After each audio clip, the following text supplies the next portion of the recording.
Hi, I'm going to show you how to use Fusion 360 to build our simple machines with our VexIQ pieces.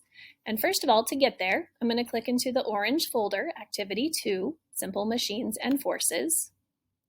And then once I'm in the folder, I'm going to scroll down under the slideshow. So don't click on the slideshow.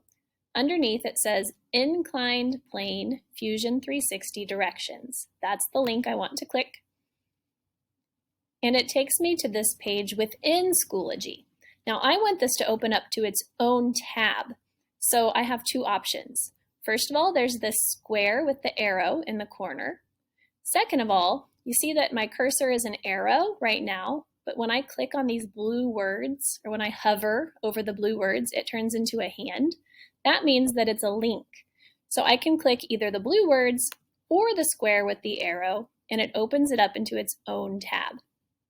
Now it takes a moment to load, but when it does, you can see the finished product. So this is what you and your team are going to work to build. That's your inclined plane. Every team is going to follow the Fusion 360 directions to build that same thing. Now, first of all, let me show you how to get into where you can follow the directions. Up here in the upper left-hand corner is a play button, and when you hover on it, it says animation. So click on animation, and then scroll down to where it says Assembly Steps. Click Assembly Steps and it's going to load again.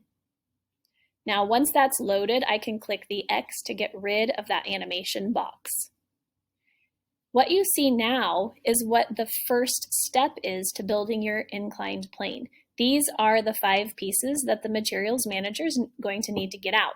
So if you're not sure what they are, if I click with my thumb and drag with my finger, then I can rotate this in a 360-degree rotation.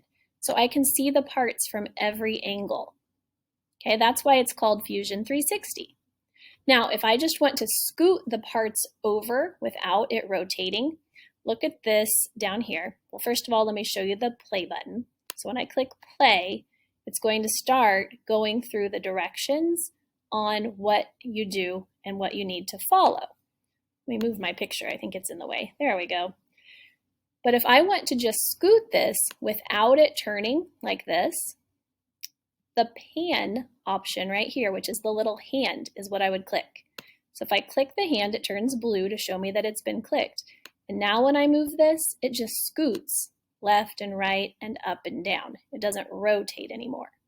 If I want to go back to where I can rotate, I just click the hand again, and now I can rotate it again.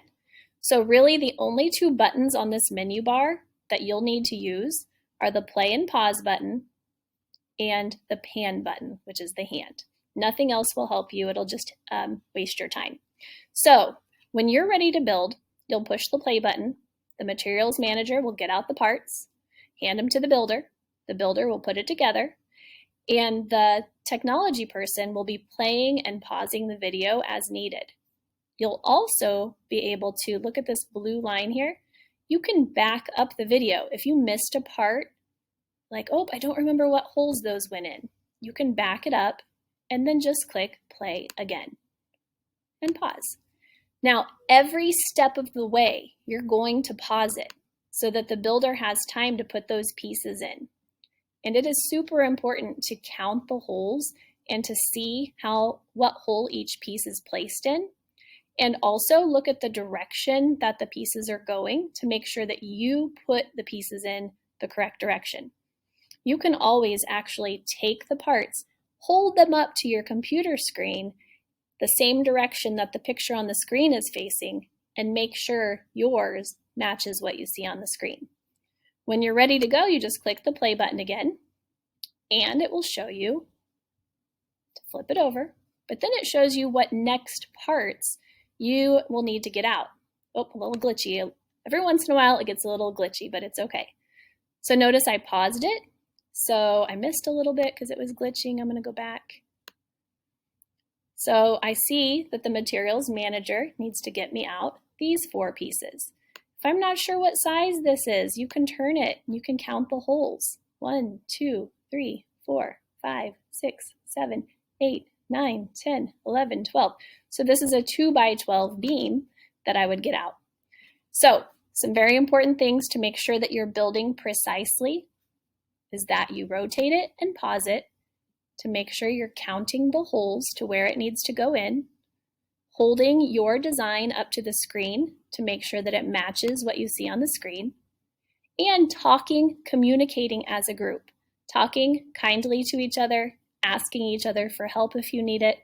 But I think that building these simple machines is going to be a lot of fun, and I can't wait to see what your team comes up with.